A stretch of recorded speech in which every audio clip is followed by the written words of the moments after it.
سورہ مزمل مکہ میں نازل ہوا اور اس کی 20 آیتیں ہیں۔ خدا کے نام سے شروع کرتا ہوں جو بڑا مہربان نہایت رحم والا ہے۔ اے میرے چادر لپیٹے رسول، رات کو نماز کے واسطے کھڑے رہو، مگر پوری رات نہیں، تھوڑی رات یا آدھی رات، یا اس سے بھی کچھ کم کر دو یا اس سے کچھ بڑھا دو، اور قرآن کو باقاعدہ ٹھہر ٹھہر کے پڑھا کرو۔ ہم عنقریب تم پر ایک بھاری حکم نازل کریں گے۔ اس میں شک نہیں کہ رات کو اٹھنا، خوب نفس کا پامال کرنا اور بہت ٹھکانے سے ذکر کا وقت ہے۔ دن کو تو تمہارے بہت بڑے بڑے اشغال ہیں، تو تم اپنے پروردگار کے نام کا ذکر کرو اور سب سے ٹوٹ کر اسی کے ہو رہو۔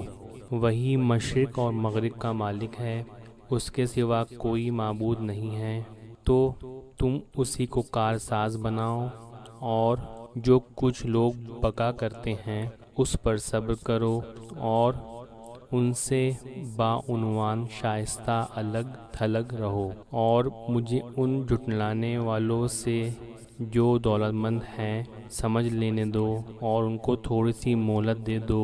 بے شک ہمارے پاس بیڑیاں ہیں اور جلانے والا آگ بھی، اور گلے میں پھنسنے والا کھانا بھی، اور دکھ دینے والا عذاب بھی۔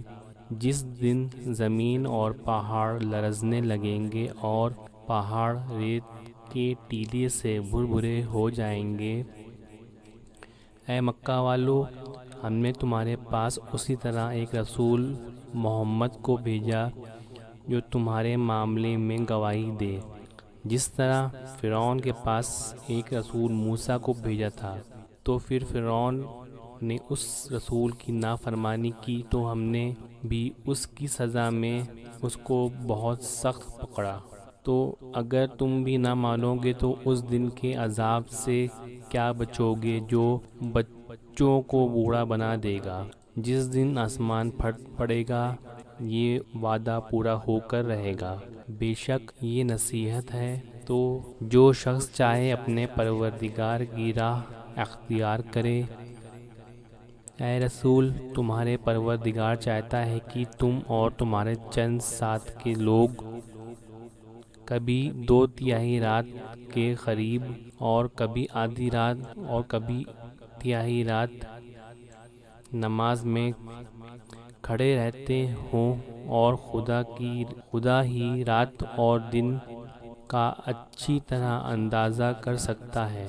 اسے معلوم ہے کہ تم لوگ اس پر پوری طرح سے حاوی نہیں ہو سکتے، تو اس نے تم پر مہربانی کی، تو جو جتنا آسانی سے ہو سکے اتنا نماز میں قرآن پڑھ لیا کرو، اور وہ جانتا ہے کہ عنقریب تم میں سے بعض بیمار ہو جائیں گے اور بعض خدا کے فضل کی تلاش میں روح زمین پر سفر اختیار کریں گے، اور کچھ لوگ خدا کی راہ میں جہاد کریں گے۔ تو جتنا تم آسانی سے ہو سکے پڑھ لیا کرو، اور نماز پابندی سے پڑھو، اور زکوٰۃ دیتے رہو، اور خدا کو قرض حسنہ دو، اور جو نیک عمل اپنے واسطے خدا کے سامنے پیش کرو گے اس کو خدا کے ہاں بہتر اور